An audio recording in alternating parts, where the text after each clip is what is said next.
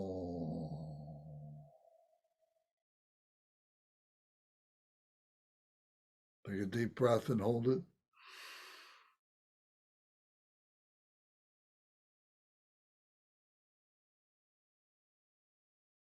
Exhale and hold it.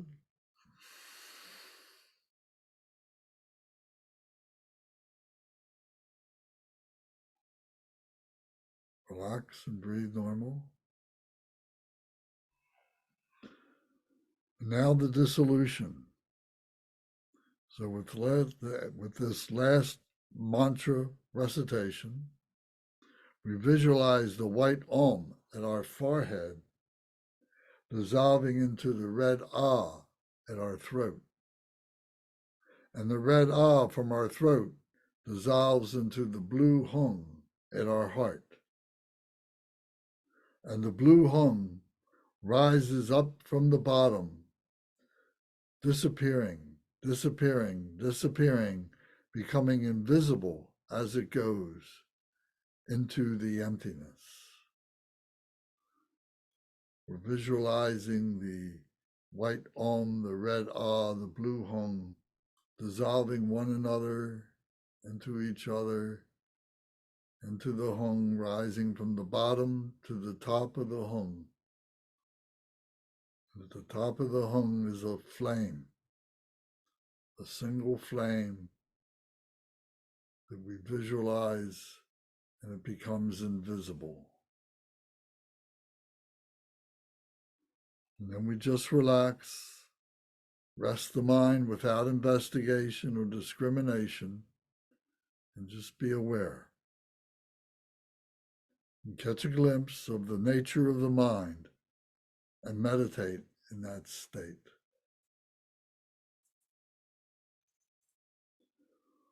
Om Ahum, Om Ahum, Om Ahum, Om Ahum, Om Ahum, Om Ahum, Om Ahum, Om Ahum, Om Ahum. Om Ahum, Om Ahum, Om Ahum, Om Ahum, Om Ahum, Om Ahum, Om Ahum, Om Ahum, Om Ahum. Om Ahum, Om Ahum, Om Ahum, Om Ahum, Om Ahum, Om Ahum, Om Ahum, Om Ahum, Om Ahum.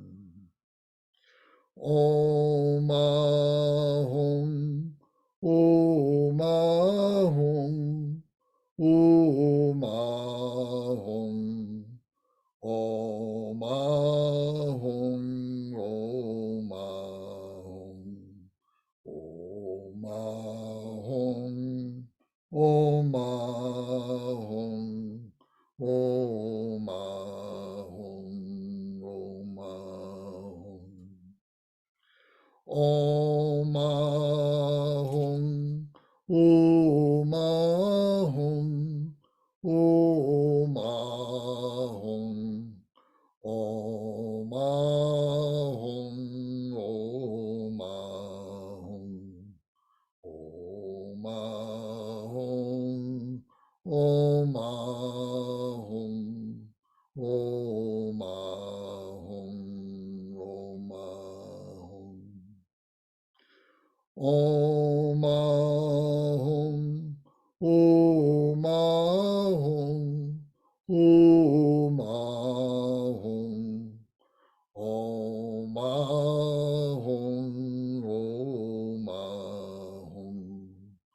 Om Ahum, Om Ahum, Om Ahum, Om Ahum. Om Ahum, Om Ahum, Om Ahum, Om Ahum, Om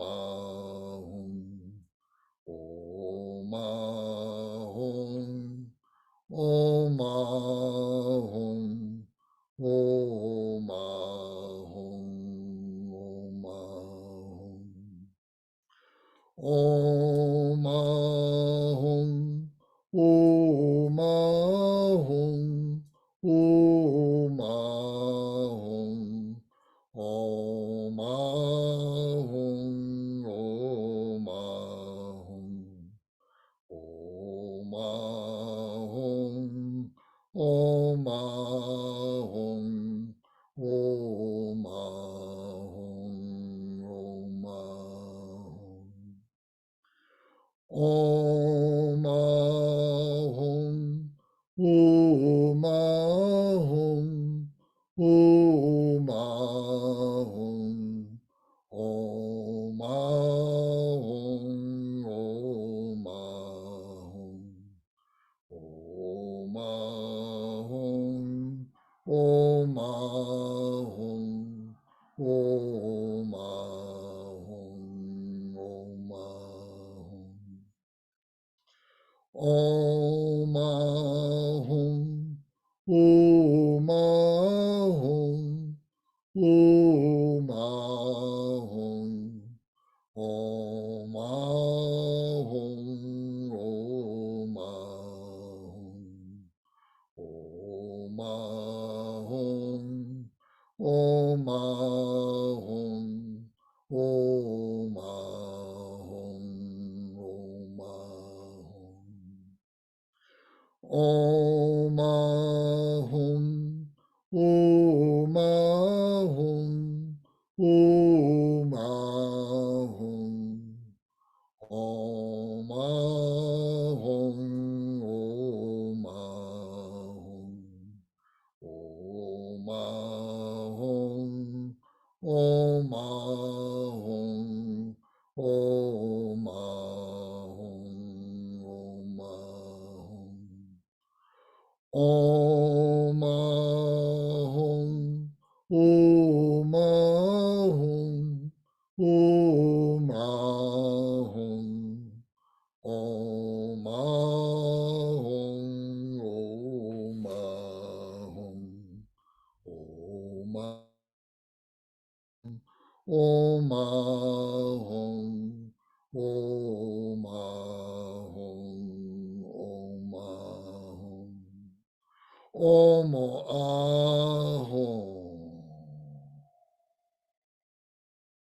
Take a deep breath and hold it.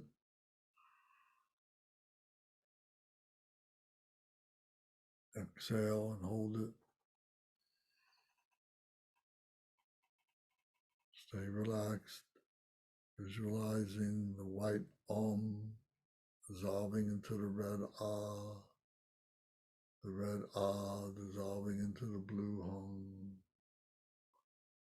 the blue Hum rising, disappearing from the bottom to the top, into the Nada, the single flame at the top of the Hum syllable, fading, fading, becoming invisible into the emptiness, the shunyata.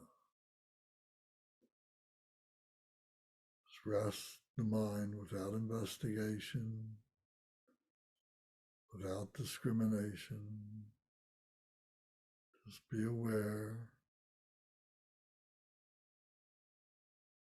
and catch a glimpse of the nature of the mind, peaceful, aware. Just relax, meditating in that state.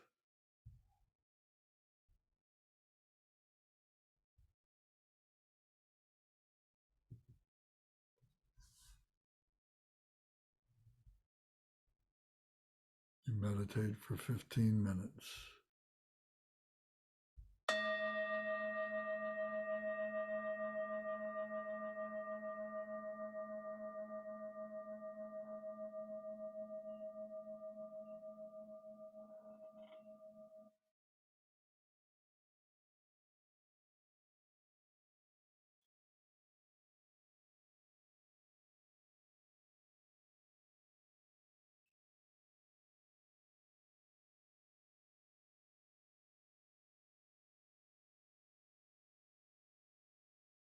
Mind wanders, just bring it back to the dissolution. The three lights dissolving one into another, dissolving into the emptiness.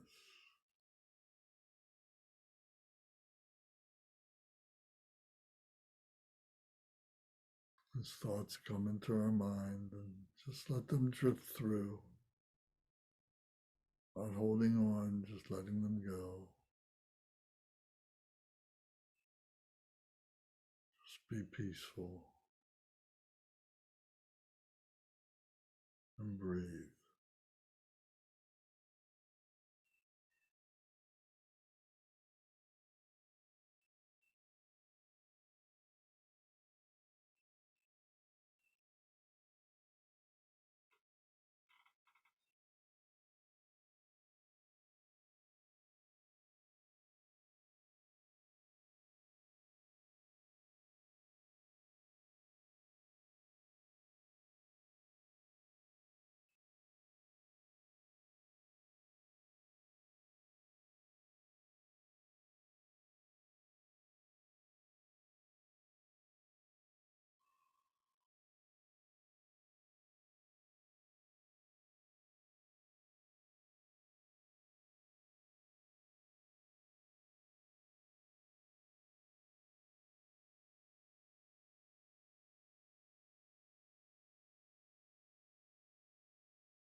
Take a deep breath and hold it.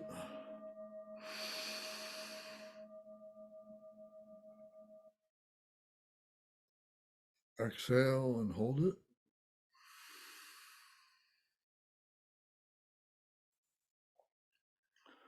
Open your eyes, stay relaxed.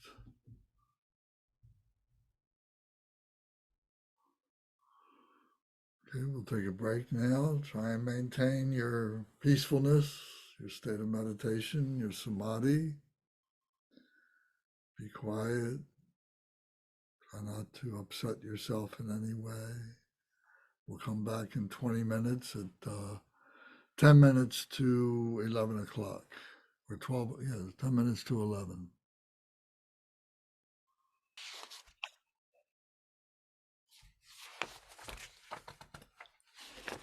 Okay, welcome back. Does anybody have any comments or questions? Did you enjoy the practice today? The AH HUNG Purification? I did. I guess one thing that's tough with visualizing the burning away of the obscurations. What like when you're doing that, what exactly is it that you're visualizing? From I was gonna say from a visual standpoint, I don't, kind of a redundant terms, I guess, but Well, what I'm visualizing is a literal fire, so a white hot, I prefer to use a white hot flame that's coming from the forehead, a red fire that's coming from the throat, and that single blue flame from the heart. And that it's, it's burning away whatever blockages, it's purifying, so it's if you strike a match and you hold the match and you see it burning, it's purifying, it's oxidizing that piece of wood.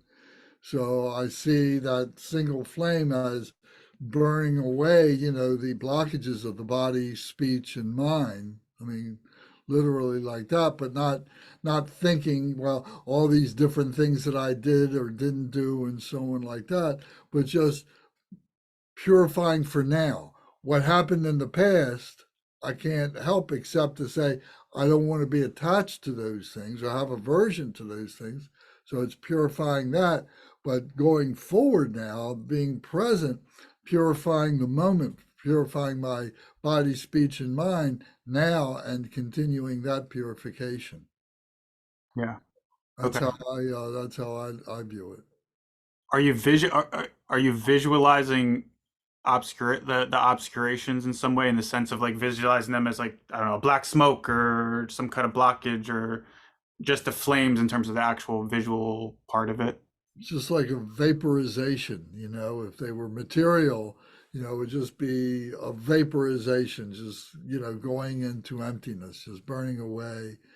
I think of it very, very simply.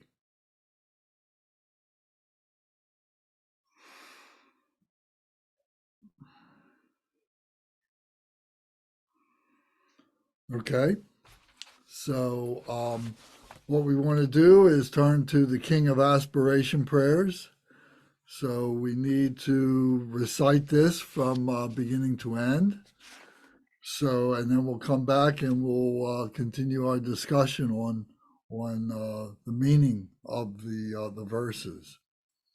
So let me see here. So last time,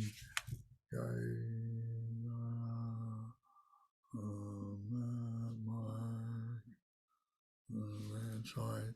So I'm trying to keep it so that everybody has a chance to do these different pages. So I'll start with the first page, and then the next page, Mark, will you do the next page, page 2, Mark? And then the third page, Zara, will you do the third page? And then Matt, that means you would do the fourth page. And that works out pretty good. So each of us are doing something new. Is that okay? Everybody got any question about that?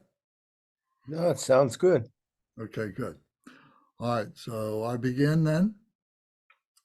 The king of aspiration prayers, Samantabhadra's aspiration of good actions, Zengcho Munlam, from the Ganduvaya chapter of the Avatamsaka Sutra. Homage to Manjushri the youthful, to all the Buddhas, the lions of the human race, in all directions of the universe, through past and present and future. To every single one of you, I bow in homage. Devotion fills my body, speech, and mind. Through the power of this prayer, aspiring to good action, all the victorious ones appear, vivid here before my mind, and I multiply my body as many times as atoms in the universe, each one bowing in prostration to all the Buddhas. In every atom preside as many Buddhas as there are atoms, and around them all their bodhisattva heirs. And so I imagine them filling completely the entire space of reality. Saluting them with an endless ocean of praise, with the sounds of an ocean of different melodies, I sing of the Buddha's noble qualities and praise all those who have gone to perfect bliss. To every Buddha I make offerings of the loveliest flowers, of beautiful garlands, of music and perfumed ointments, the best of parasols, the brightest lamps and finest incense. To every Buddha I make offerings, exquisite garments and the most fragrant scents, powdered incense heaped as high as Mount Meru and arranged in perfect symmetry.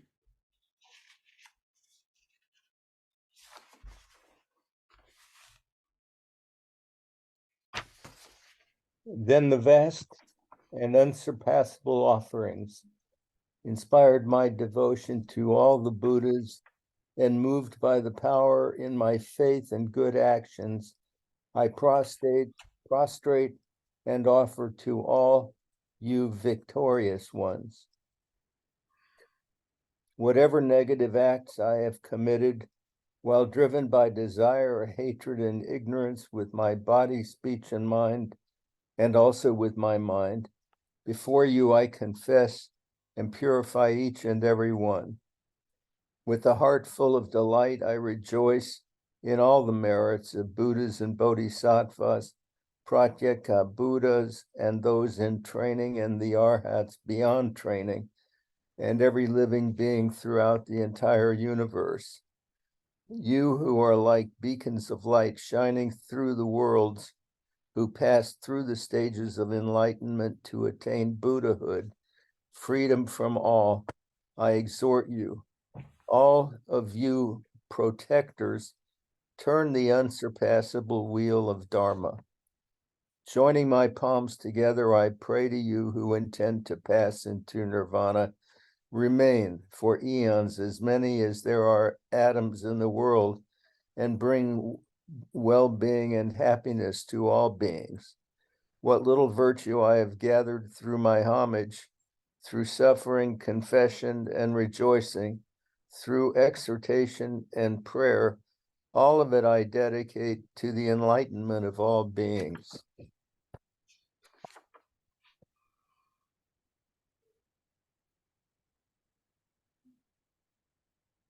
Zara, your microphone is muted. The actual aspirations for purity of attitude. Let offerings be made to Buddhas of the past and all who now dwell throughout the 10 directions of the universe. Let all who are yet to come swiftly fulfill their wishes and attain the stages of enlightenment and Buddhahood. Let as many worlds as there are in all 10 directions transform into realms that are vast and utterly pure, filled with the Buddhas who have sat before the mighty Bodhi tree, around them all their Bodhisattva sons and daughters. Let as many sentient beings as there are in all 10 directions live always and forever in happiness and health. Let all beings meet the Dharma that befits them best, and so may all they hope be fulfilled. 2. Aspiration never to forget the bodhicitta. As I practice the training for enlightenment, may I recall my previous births, In the successive lives through death and rebirth, may I always renounce the worldly life. Training in the footsteps of all victorious Buddhas, may I bring good actions to perfection, and my moral conduct be taintless and pure, never lapsing and always free from fault. In the language of the gods, Nagas, and Yaksas, in the language of demons and humans too, and however many kinds of speech there may be, I shall proclaim the Dharma in the language of all. Taming my mind, striving in the paramitas, I will never forget the bodhicitta. May all my harmful actions and obscurations they cause be completely purified, every single one. May I be freed from karma, harmful emotions, and the work of negativity, and act for all beings in the world. Just like the lotus flower to which mud and water cannot cling, or sun and moon that course unhindered through the sky. Throughout the reach and range of the entire universe, I shall pacify completely the suffering of all the lower realms. I shall lead all beings to happiness and work for the ultimate benefit of each and every one. I shall bring enlightened action to perfection, serve beings as to suit their needs, teach them to accomplish good actions, and to continue this throughout all the eons to come.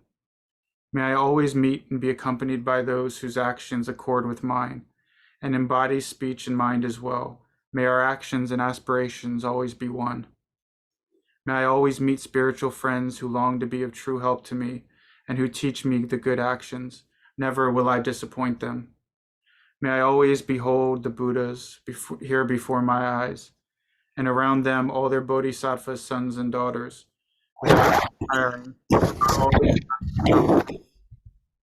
May the offerings I make them be endless and vast.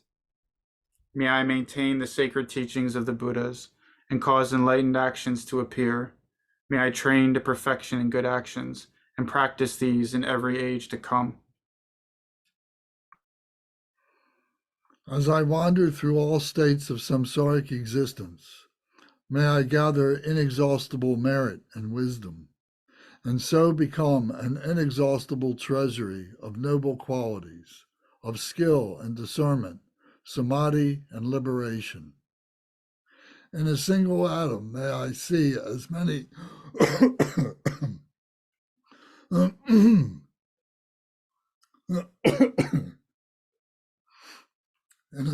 excuse me.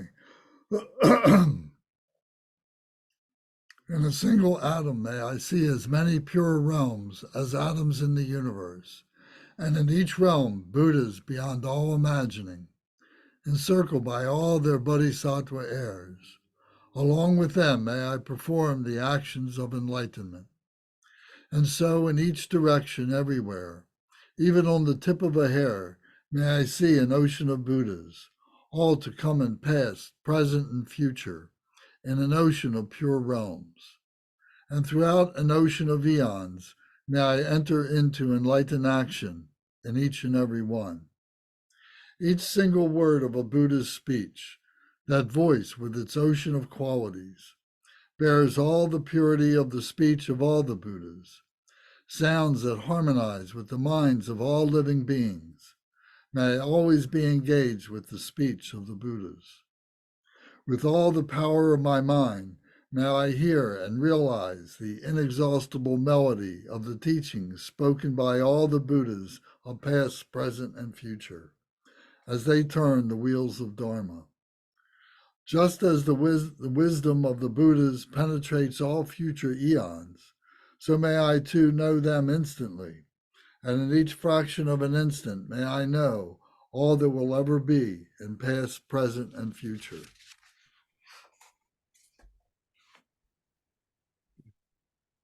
In an instant, may I behold all those who are the lions of the human race, the Buddhas of the past, present, and future. May I always be engaged in the Buddha's way of life and action through the power of liberation, where all is realized like an illusion. On a single atom, may I actually bring about the entire array of pure realms of past, present, and future, and then enter into those pure Buddha realms in each atom and each and every direction. When those who illuminate the world still to come gradually attain Buddhahood, turn the wheel of Dharma, and demonstrate the final profound peace of nirvana, may I always be in their presence. Through the power of swift miracles, the power of the vehicle like a doorway, the power of conduct that possesses all virtuous qualities, the power of loving kindness, all pervasive, the power of merit that is totally virtuous, the power of wisdom free from attachment, and the power of knowledge, skillful means, and samadhi, may I perfectly accomplish the power of enlightenment. May I purify the power of karma, destroy the power of harmful emotions, render negativity utterly powerless, and perfect the power of good actions. Your microphone's muted, Zara. Aspirations to enlightened activities. I shall purify oceans of realms, liberate oceans of sentient beings, understand oceans of Dharma, realize oceans of wisdom, perfect oceans of actions, fulfill oceans of aspirations, serve oceans of Buddhas, and perform these without ever growing weary through oceans of eons. Aspiration for training, to emulate the Buddha. All the Buddhas throughout the whole of time attained enlightenment through good action, and their prayers and aspirations for enlightened action. May I fulfill them all completely. To emulate the Bodhisattvas, Samattabhadra, the eldest of the sons of all the Buddhas, is called Samattabhadra, all good. So that I may act with a skill like his, I dedicate fully all these merits to purify my body, my speech, my mind as well. May I be the equal of Samattabhadra and his skill and good dedication. Manjushri, in order to perform the full virtue of good actions, I shall act according to Manjushri's prayer aspiration. Without ever growing weary in all the eons to come, I shall perfectly fulfill every one of his aims. Let my bodhisattva acts be beyond measure. Let my enlightened qualities be measureless too. Keeping to this immeasurable activity, may I accomplish all the miraculous powers of enlightenment. Sentient beings are as limitless as the boundless expanse of space. So shall my prayers of aspirations for them be as limitless as their karma and harmful emotions.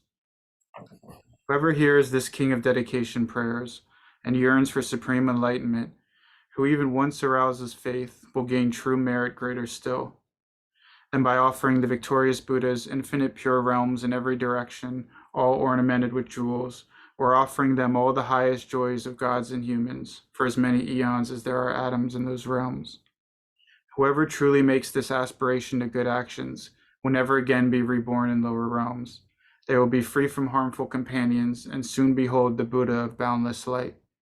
They will acquire all kinds of benefits and live in happiness. Even in this present life, all will go well.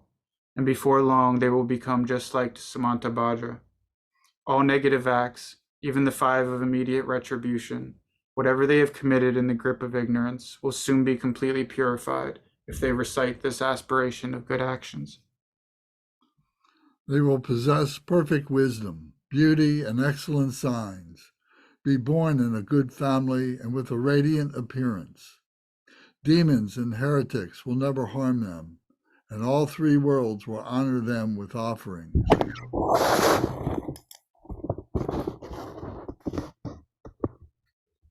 They will quickly go beneath the Bodhi tree, and there they will sit to benefit all sentient beings.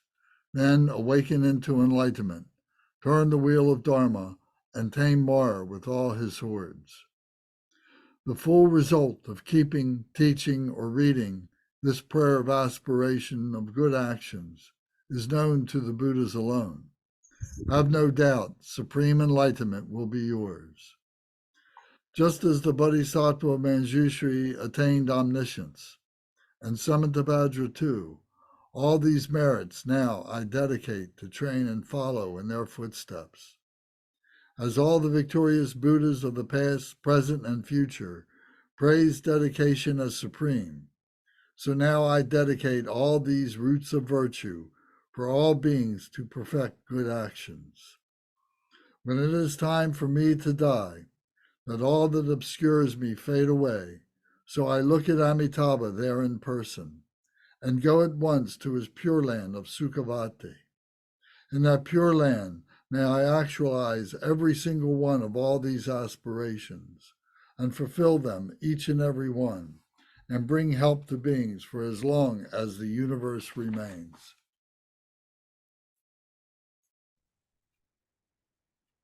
Born there in a beautiful lotus flower, in the excellent and joyous Buddha realm, may the Buddha Amitabha himself grant me the prophecy foretelling my enlightenment. Having received the prophecy there, with my billions of emanations sent out through the power of my mind, may I bring enormous benefit to sentient beings in all the 10 directions. Through whatever small virtues I have gained by reciting this aspiration of good intentions, may the virtuous wishes of all beings, prayers and aspirations all be instantly accomplished. Through the true and boundless merit attained by dedicating this aspiration of good actions, may all those now drowning in the ocean of suffering reach the supreme realm of Amitabha. May this king of aspirations bring about the supreme aim and benefit of all infinite sentient beings. May they perfect what is described in his holy prayer uttered by Samantabhadra.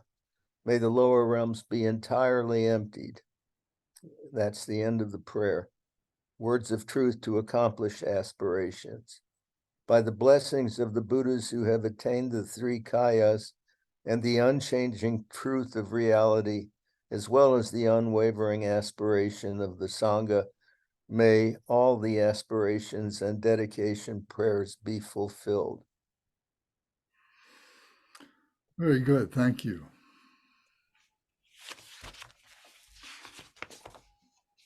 Okay, so we left off last time at the bottom of page 7. So we go to page 8, 16, the concluding aspiration. So what we have been doing is looking at all the different aspiration aspects. So 15, I'll just repeat this part where it says to emulate the Buddhas, the aspiration for training to emulate the Buddhas, and then to emulate the Bodhisattvas, Samantabhadra, and to emulate the Bodhisattva Manjushri. So through that, we're learning through the Bodhisattvas, through the 8 great Bodhisattvas. It gives us guidance as to what it is to be a bodhisattva, what it is to be a complete human being. So now we come to the concluding aspiration, page point 16. It says, let my bodhisattva acts be beyond measure. Let my enlightened qualities be measureless too. Keeping to this immeasurable activity, may I accomplish all the miraculous powers of enlightenment. So my bodhisattva acts. So all these different things that we do, nothing changes. We're not doing different things. We're not engaged with different things. We're not confronted with different things, but we are doing everything with bodhicitta. Everything that we engage in now is with bodhicitta. Loving kindness, compassion, joy, and equanimity. That becomes our method in which we engage with all beings, all situations, and so on. So all my bodhisattva acts beyond measure. Everything that I do is with bodhicitta. Let my enlightened qualities be measureless too. These different qualities of bodhicitta, plus all the different activities that we do, all the different aspects of our body, speech, and mind, all be measureless, be perfect. So when we talk about the 32 signs of the Buddha and the 80 characteristics of the Buddha, that these are physical characteristics, these are personality characteristics, and so on. So we can read them, we can look them up in the Jewel Ornament Liberation and see what they are, and be able to enact those, to be able to do those things, to develop those aspects of our personality in that way. We can't do anything about our physical features, but we can change our characteristics of personality and so on. So we can change that to be more wholesome, more pure. My enlightened qualities be measureless too. Keeping to this immeasurable activity, may I accomplish all the miraculous powers of enlightenment. So we've been talking about the powers. So when we went back, we go back to page 6, and we're looking at the aspiration of the power of enlightenment through the 9 powers. So we see that these things are enumerated for ourselves, and we can begin to bring these into our lives in the way that we do things and so on. So may I accomplish the miraculous powers of enlightenment. The extent of the aspiration. Sentient beings are as limitless as the boundless expanse of space. So shall my prayers of aspiration for them be as limitless as their karma and harmful emotions. So there's limitless sentient beings, uncountable. And there is as boundless as the expanse of space. So shall my prayers of aspiration for them be as limitless as their karma and harmful emotions. So all these beings have karma, have their situations and so on. So may my aspirations for them be as great as all their karma. That whatever their karma is, whether karma is baggage, karma is actions, karma is something that they have to carry, that they have to work through.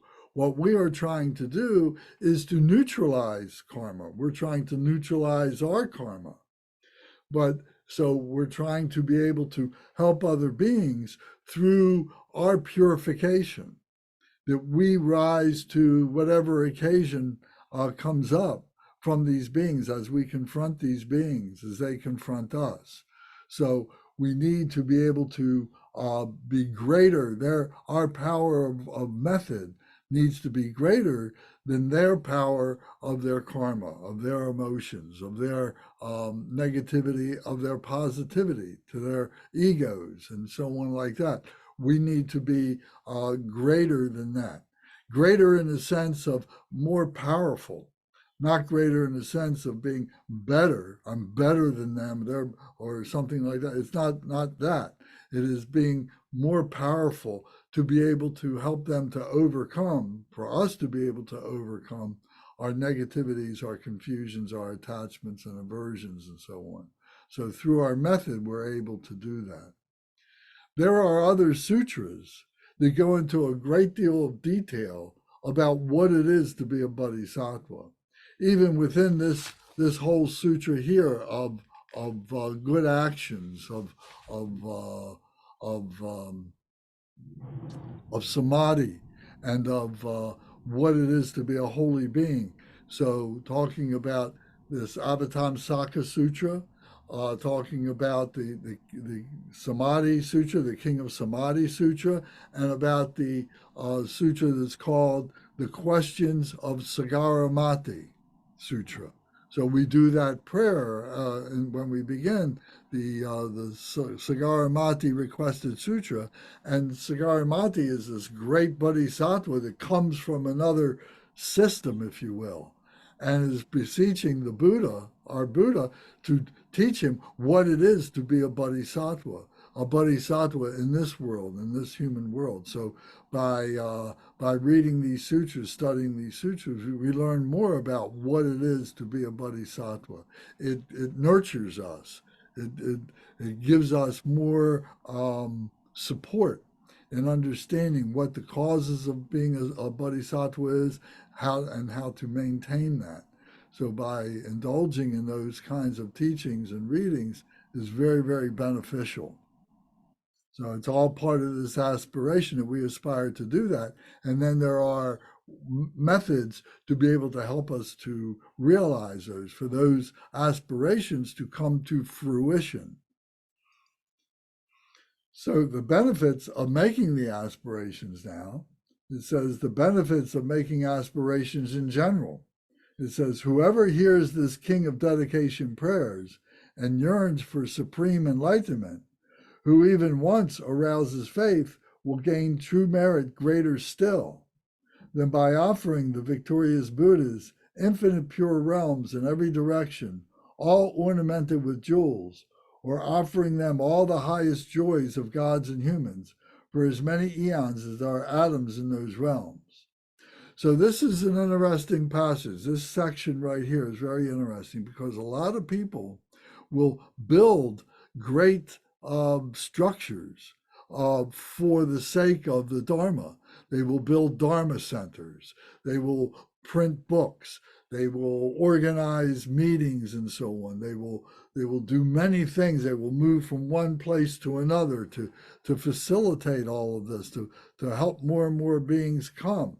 And that's all great. It's good stuff.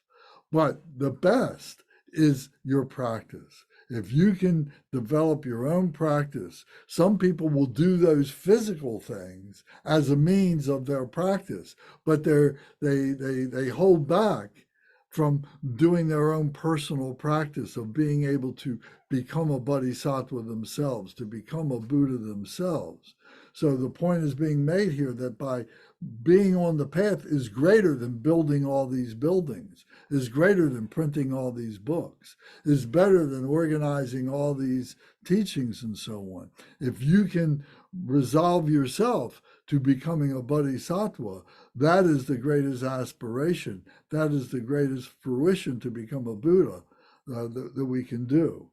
So that's the benefits of making aspirations in general, to do this within your own self, to become bodhisattva, to become Buddha. So now the 13 benefits in detail.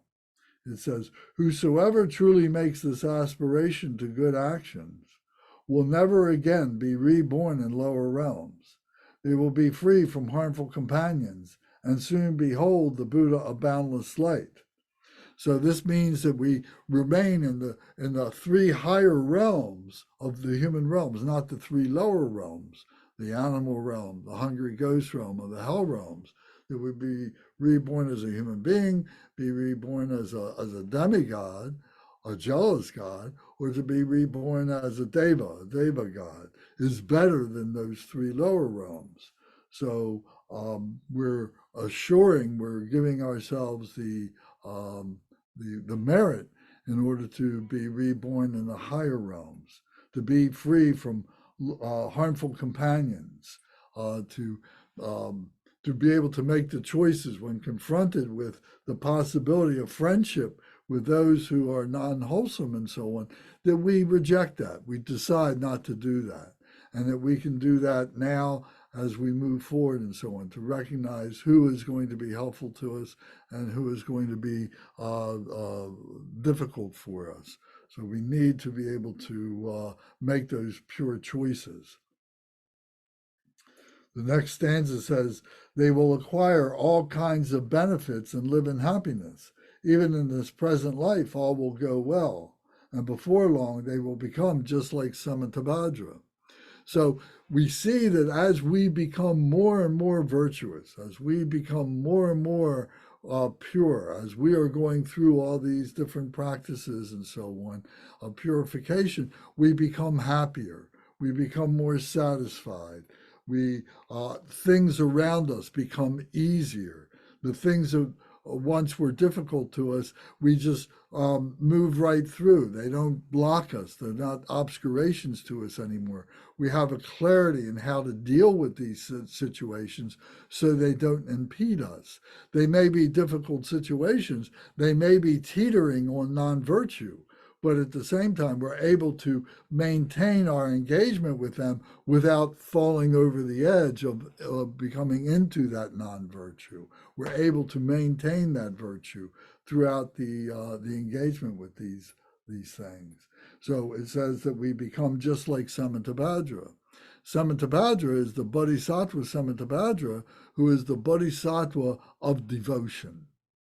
So through the devotion to good actions, through the devotion of becoming a bodhisattva, through the devotion of helping all other beings, through the devotion of virtue, all these things, you see, this devotion of all this holiness, of understanding what what is the what is the a moral way in which to live, what the 6 paramitas are, the generosity, the moral ethics, the patience and the perseverance and so on, the right meditative concentration and the right wisdom awareness, that this becomes our devotion to become perfect in these ways.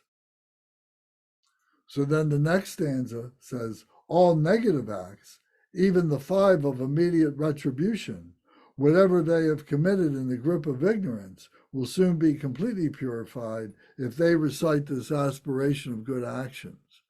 So even if we've done bad things, even if we have violated, we've killed someone, we've stolen from someone, we've lied from someone, all these different things, that if we have purified these things by reciting this aspiration of good actions and then taking up the life of these good actions, we are purifying them. So we've all committed sins, we've all done terrible things, maybe not as terrible as some other beings and so on, but we can purify.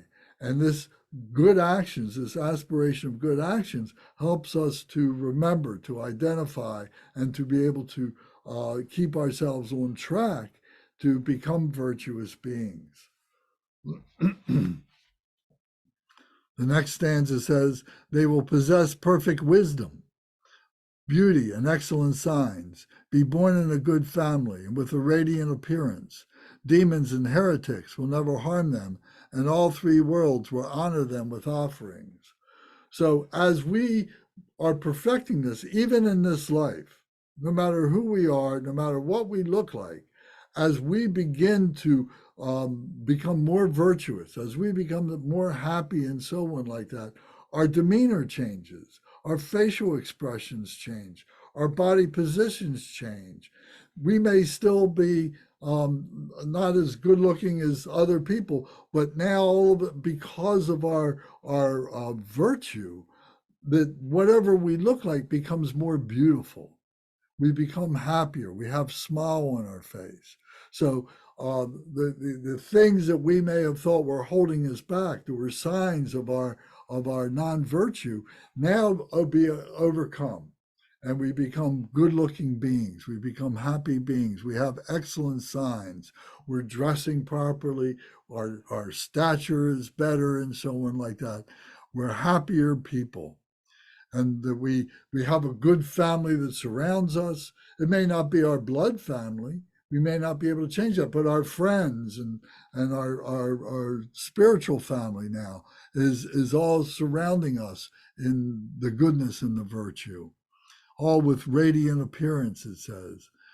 Demons and heretics. We still may be encountering demons and heretics within ourselves. The demonic thoughts that we have to do evil and so on. Other beings who are coming to us and are trying to influence us. Heretics who are saying, "Oh, you don't need to do this. This is terrible stuff that you're doing. Being a spiritual being is not a good thing, that you can do bad things and have a better life, enjoy yourself more," and so on. These things just roll right off of our back. It doesn't penetrate us. We have a protection against us. We're wearing the armor of the Dharma. So these things do not bother us. And it says that all 3 worlds will honor them with offerings. So what this means is that the 3 worlds are the desire world, the form world of desirelessness. There's the desire and the form realm. That's number 1. The second one is the formless or desireless form realm. That's the Sambhogaya. The first one would be the Nirmanakaya, would be that we're human beings that are in this world and so on, this physical world. The next one would be the Sambhogaya, that we're in this meditative state, in this joyful existence within our minds, within our understanding who we think we are, and so on. And then the third one is desireless and formless. So this would be the Dharmakaya. This would be the Buddha realm, being in the Buddha. So all three worlds, these three worlds, will honor them with offerings. So in each of the world, people will come, things will happen, miracles will begin to appear through our good actions, through our doing these things. Things will manifest as a result of that. It's not a magical thing that they just appear out of space or something like that. It's more that we have good outcomes, that we see that we're faced with difficulties and so on. But now good things come and praise comes, and you recognize the goodness that other people are doing. They recognize the goodness that you are doing. So all three worlds will honor them with offerings. They will the next stanza says, they will quickly go beneath the Bodhi tree, and there they will sit to benefit all sentient beings. Then, awaken into enlightenment, turn the wheel of Dharma and tame Mara with all his hordes. So what this means is that we will go into meditation. We will go to the meditation places. It says they will quickly go beneath the Bodhi tree, the enlightenment tree. So this is, this is where the Buddha went to attain enlightenment. So we may not have a tree that we go to. We may not have a cave that we go to, but we may have a room that we go to. We may have a Dharma center, a shrine room. We may have a place that we go to, like the Bodhi tree, that we are able to transform our non-virtuous into virtue, that we become enlightened, that we get moments of enlightenment where we do our practices, we do our purifications, and so on. They quickly go beneath the Bodhi tree, and there they will sit to benefit all sentient beings. That we go into meditation, we sit in meditation for the benefit of other beings. If our motivation is selfish for our own liberation, then, we become like a hearer. You talk about the hearers and the Pratyeka Buddhas and so on.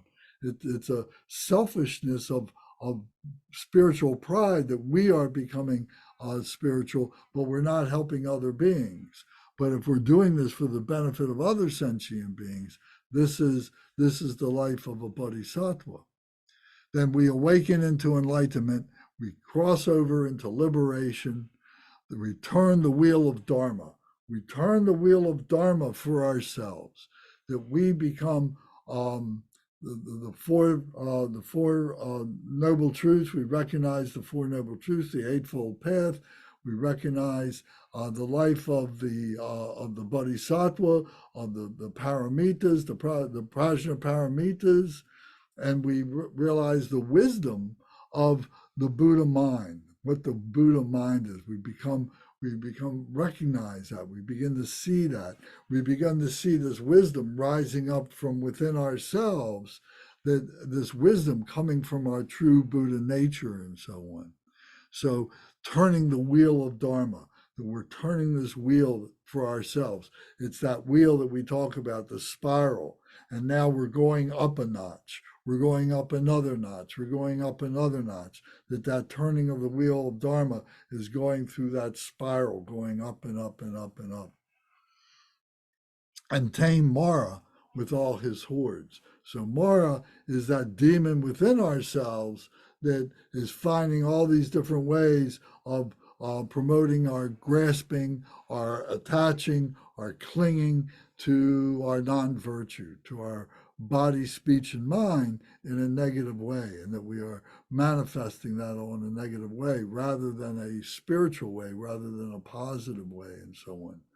So all this aspiration of good actions is giving us guidance into being able to let go of that grasping and clinging and like that.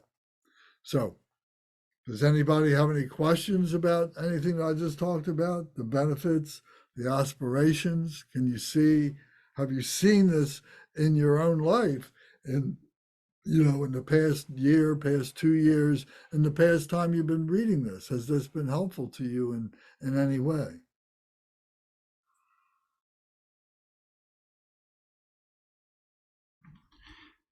I think for me the progress or change, it's very much as you described before, like the circling back around over time, the more and more exposure to things and noticing, yeah, some of these changes over time that can be subtle, and then other things open up. Um, and I think this can be part of it, or obviously can be part of it with the King of Aspiration Prayer. And um, and I think what you were saying before seems like, I mean, a couple of minutes ago, seems like the key thing is like the motivation or the view when doing or with reciting the prayer and the benefits of it. So I feel like without that, it kind of becomes a more surface level, almost magical thinking thing if we're not taking the view and the right motivation into it. It's kind of my thought. So when you say a magical thing, what do you mean that it's I think you said magical superficial, that like something is going to happen, but it's a deeper, more natural thing that we become who we are. It's who we really are.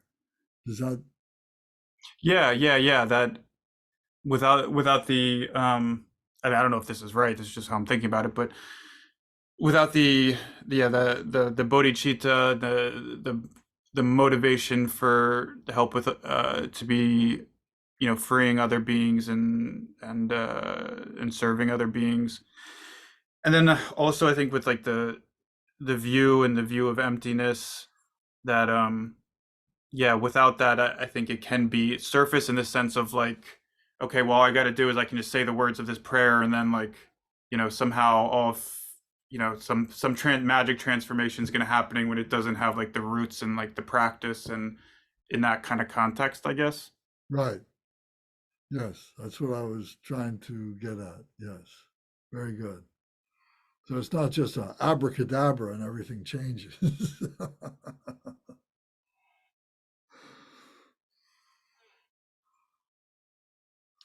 Okay. So this next point here in the benefits, it says the benefits in brief. So this stanza says, the full result of keeping, teaching, or reading this prayer of aspiration of good actions is known to the Buddhas alone. Have no doubt supreme enlightenment will be yours. Now, this is really a great stanza. This means a lot. The full result of keeping, teaching, or reading. So, keeping, in other words, keeping the meaning, that we're holding the meaning. We talk about the holders of the Dharma, that you're holding this within yourself and that you're teaching it. So much of this gets realized through teaching. And there's a thread that goes through this whole prayer. If you see how many times teaching have been mentioned in this prayer, there's maybe 7 or 8 different times when it's mentioned. You're either receiving teachings or you're giving teachings. And it is an integral part of the progress of being a liberated person, being a bodhisattva, being on the path. That not holding it inside, we're holding it, we're keeping it, but we're sharing at the same time. We're giving it out. It's flowing right through us. So we need to look for opportunities or respond to opportunities when we can teach. And so that's what this means here. And it says a reading. So here we're reading. So at the very, very least, we're reading this and taking this in. We may not be holding, may not be teaching, but at least we're reading. We're becoming familiar with this at that, maybe that superficial level, but it's making a difference. It's coming in. So this prayer of aspiration of good actions is known to the Buddhas alone. So what this means is to be able to really fathom the full meaning of this aspiration prayer. And we're learning it in different degrees and everything, but to learn the whole totality of it requires our Buddha nature, requires us as Buddha, that we can know this. And by reading this, by reciting this, by teaching this, by holding this, that we are breaking away the blockages from our Buddha nature in order to become the embodiment of these good actions. So this is the this is the Buddhas. That to become the embodiment of this means to become the Buddha, to become the realized one who is becoming this. So we do this a little bit at a time, a little bit at a time. The wheel going round, the wheel going round, so on like that. So is known to the Buddhas alone. So the purity of the Buddhas, you see, is what is being revealed. The beauty of the purity of the Buddhas is what's being revealed. And we begin to recognize it through these aspirations. The aspirations are prayers, they're vows that we're taking, they're promises, they're wishes that we're taking. But then comes the next step, which is the fruition of that. We become doing that. Our conduct becomes that. We become the Bodhisattva. We are on the path to become the Buddha and so on. And it becomes more stable for us. The samadhi becomes more stable for us.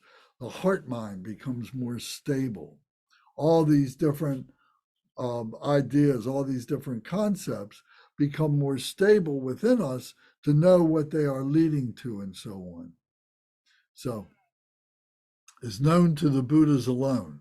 So our Buddha nature, the more that we recognize this, the more that the Buddha is recognizing that. The Buddha within ourselves is recognizing that. So it says, have no doubt, supreme enlightenment will be yours. So it's saying that this is all, something that we can all work to. This is being a complete human being, being a realized human being. It's not being something supernatural. It's not being something that is beyond us. It is within ourselves to be able to do that. And that to whatever degree we can do that now, and what we do next week, and what we do next year, and what we do next lifetime, and so on, is all moving in that direction. So we can see that there are degrees of enlightenment that we are experiencing, so we can see our progress, and we shouldn't allow ourselves to get anxious that we're not getting to where we want to be in too big a hurry, because we have a lot to be able to purify. We have a lot to be able to understand, a lot to be able to let go of, and so on, a lot to be able to do in the process of accomplishing all of that. So the different practices and so on help us to do that. So have no doubt, supreme enlightenment will be yours. So now we come to the next where it says, dedication of the merits of this meritorious aspiration. Dedication of the merits of this meritorious aspiration. So we're going to the bank and we're making deposits into the bank of merit, the bank of virtue. So it says the dedication that follows the bodhisattvas. Just as the bodhisattva Manjushri attained omniscience, and Samantabhadra too, all these merits now I dedicate to train and follow in their footsteps. This is in one of the prayers. This has been taken from this sutra, has been taken out as part of one of the dedication prayers that we recite every day. If you look in your 101 book, if you go to page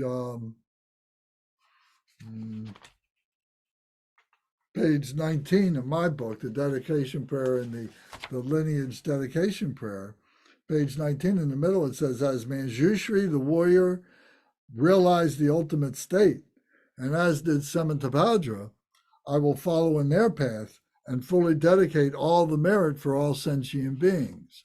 So that came from this prayer, this prayer of the King of Aspiration prayers.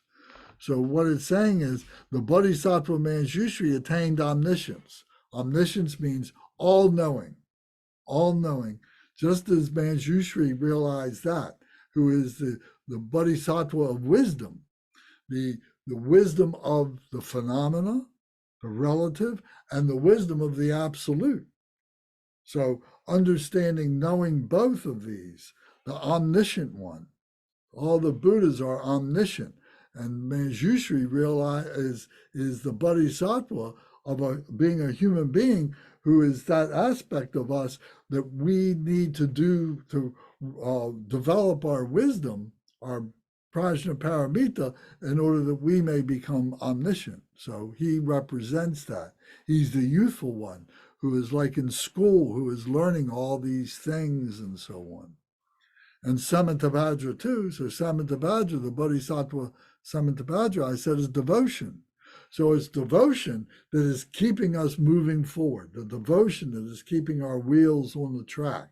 That when things get difficult, when the tracks maybe break down, or we're running out of fuel in our locomotive or something, that we have the patience, that we have the devotion to be able to make the repairs that are necessary, to put the fuel back into the coal box, to be able to go into the locomotive, to keep us going forward, and so on, to having the devotion to continue that wisdom, to develop that omniscience.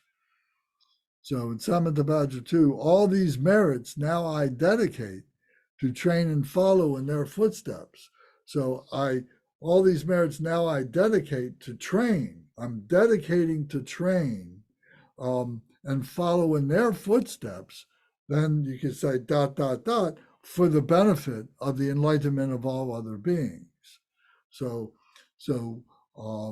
that we're doing this, that all these merits, that as we are developing the wisdom, the omniscience, as we are developing the devotion, merits are coming to us. We're putting that into the bank. That becomes part of who we are, developing that. So to train in their footsteps, to behave in the way that they do. So by reading these sutras that I've talked about, by reading some of these life accounts, these biographies of other great beings, support us, to give us confidence in that what we are doing is a very holy thing, and it may be not the kind of thing that they make movies out of, or that you see on television and so on, but they are in these holy books and so on, and they become part of that vibration that we talk about, that holy vibration that goes through us all and so on, that we become that. So we train and we follow in their footsteps like that. And then the second is the dedication that follows the Buddhas. As all the victorious Buddhas of past, present, and future praise dedication as supreme, now I dedicate all these roots of virtue for all beings to perfect good actions. So this dedication as supreme is the dedication for the benefit of others. This is the most important thing. This is the realization of the Mahamudra. We talk about the Mahamudra as the mind of the Buddha, the mind of the meditation mind. And the realization that comes from that is that we are doing this for the benefit of others. We're not doing it selfishly. We are not by ourselves. We are part of this whole phenomenal nature. And either we are bringing positive energy to this, or that we are taking energy out of it. We are pulling energy out of it, or that the energy that we are bringing in is a discordant energy that is creating obstacles and creating confusion and so on. So that the roots of this virtue is that we are doing this for the benefit of others to perfect their good actions. We're developing our good actions, but now we need to be able to teach this to other beings that they perfect their good actions. So it's going to be easy for those people who are already on the path in one degree or another. Maybe our families, we came from good families, they're not bad people or something like that. Where it's going to be difficult are the people who are propagating the non-virtue, who are propagating the suffering, who are doing those difficult things. And how can we help them?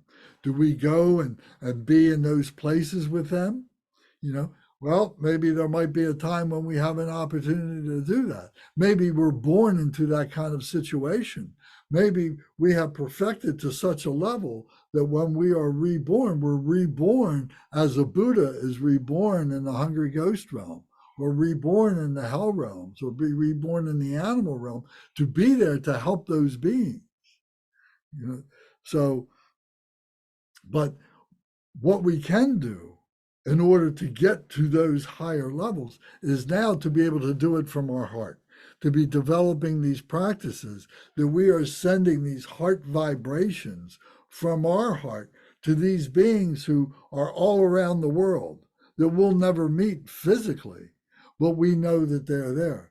There's wars that are going on right now. We know about that. There's all kinds of tribal battles that are going on in other parts of the world that we know about right now. We know that there are people that are suffering from epidemics and great illness. We know about that. There are people that are suffering from famines. We know that that's going on right now. And at the very least that we can do, and maybe the most strongest that we can do, is to send them our heart vibrations to them, to their hearts, for them to be able to withstand the sufferings that they're going through, and that to show them light, so that at the end of their lives, that light is there for them to be able to, as they are reborn, to be reborn as a higher born, a more noble birth for them. And this is what sustains us on this path and so on. So this is for all beings to perfect good actions. So this is the dedication that follows the Buddhas. What that means is, this is the dedication that follows the Buddhas.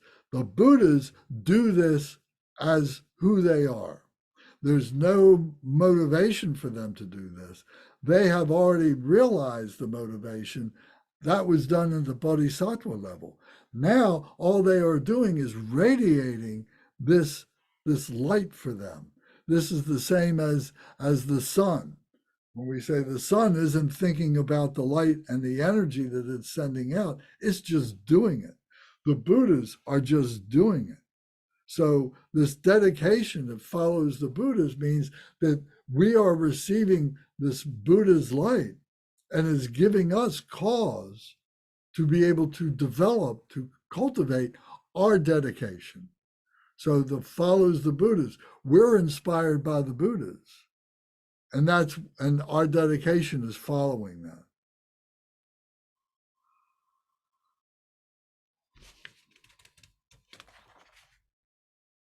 So there's still a few more points here. We'll leave this for now. We'll come back to this next time. You can certainly read and contemplate this in your studies during the next week and so on. But you can see how profound these good actions are, how deep they are, and how we need to engage in these good actions and realize the depth of these spiritual good actions, not just doing superficial things. Well, here's $1 for the guy who's standing in the median strip while you're at a traffic light, and thinking, oh, I'm a bodhisattva because I gave this guy $1, but something much more profound than that, that we are sending these heart vibrations, that we are spending a great deal of time doing this, a great deal of energy doing this, that we can generate this light. That we were talking about the practice that we just did, the purification practice, and to actually see the white light, to actually see the red light, to see the blue light with our heart mind, not necessarily with our eyes. We can see those colored lights with our eyes, but we're bringing it down into our heart mind and sending that light out, and seeing with that wisdom mind. So that takes practice to do that. It starts at a elemental level, but we need to be able to practice getting it into the spiritual level. So,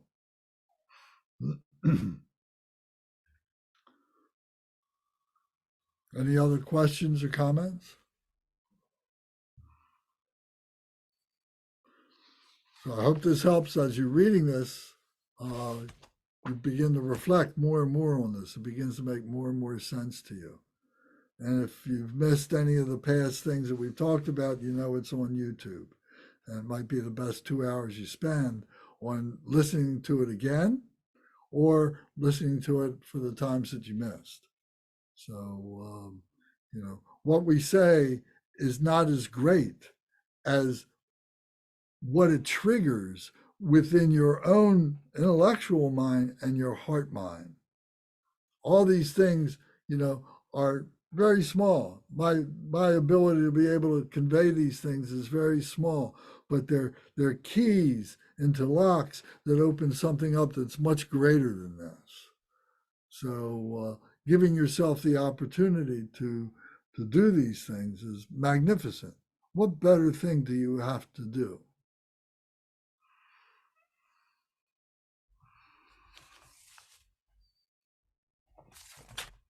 Okay.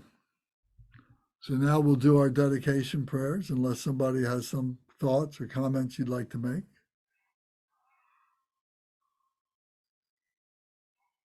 Okay, so we'll go to the lineage dedication prayer.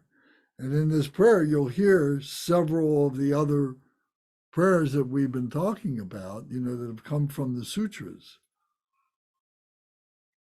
So we begin on page 18 in my book. It says, Dorje Chang, Talopa, Naropa, Marpa, Milarepa, Dharma Lorgampopa, Pagma Drupa, and Lord Trikumpa, please bestow upon us the most auspicious blessings of all these Kagyu Lamas. By this virtue, may I achieve the all-knowing state, and may all who travel on the waves of birth, old age, and sickness cross the ocean of samsara by defeating all enemies, confusion, the cause of suffering. Bodhicitta, the excellent and precious mind, where it is unborn, may it arise, and where it is born, may it not decline, but ever increase higher and higher. I pray that the Lama may have good health. I pray that the Lama may have long life. I pray that your Dharma activities spread far and wide. I pray that I may not be separated from you.